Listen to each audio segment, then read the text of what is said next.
the physical and natural world through observation and the testing of the theories against the evidence obtained. Scientism is, but science is limited. And I'm going to show you what those limits are as we go through this thing. Real science should always and only follow the evidence to wherever it leads and not exclude any possibility.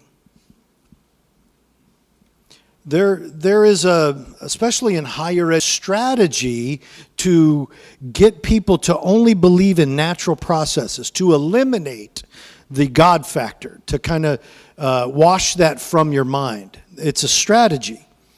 But science itself is limited, okay? Who's ever heard of Occam's razor? All right, one hand, praise God. Well, I'm going to teach you what that is. Occam's razor, it's a philosophy principle, and it means the explanation that requires the least or the fewest amount of assumptions is usually correct. Okay? When you start looking at evolution and the possibilities, it is such a huge number, it's not even plausible. Okay? First of all, just look in your own body. The DNA that's in every cell in your body, it has 4 nucleotides. That's like, who knows what binary language is? Like in computers, your phone has binary ones and zeros, right? Well, this has 4.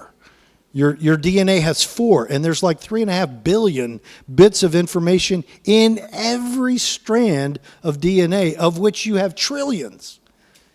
Now, how do we get that information? It's like a machine code. It's like a code for a computer. Anytime that there's language, there is a mind. You don't just take random numbers and make something out of it.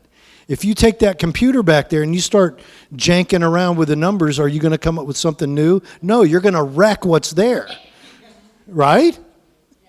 So it's not a random process, unguided random process. It can't be.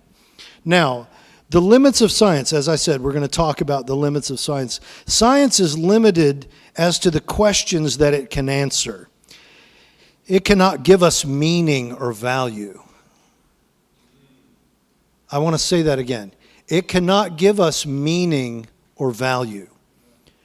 It cannot give us, it can answer why as it relates to function, but it cannot answer why as to purpose. We just prayed over Hunter about purpose, okay? Science can't give you that, okay? And this will make sense in a minute. I'll give you an example, okay? I like to use the example of boiling water. Boiling water, why? Science can tell you the function, okay? Because temperature in excess of 212 degrees has been introduced, and it's exciting, or how did I word it? Disturbing and accelerating the water molecules, turning them into steam. That's all science can tell you, okay? Now, the other why, go to the next one. The real why is because I want a bowl of rice. Is that simple? Science can't tell you that. It can just tell you the properties. It can tell you why it's boiling because of the physics of it, okay? But the purpose, it can't tell you that. Isn't that good? Now, I'm going to skip the Einstein quote. I'm going to skip that. Science cannot answer the simple questions of a child. Where do I come from? Where am I going? And what is the meaning of life? Science cannot answer that. In fact, I'm skipping a whole lot of stuff here. Newton, who's ever heard of Sir Isaac Newton? Go to that picture of Sir Isaac Newton. He realized the law of gravity.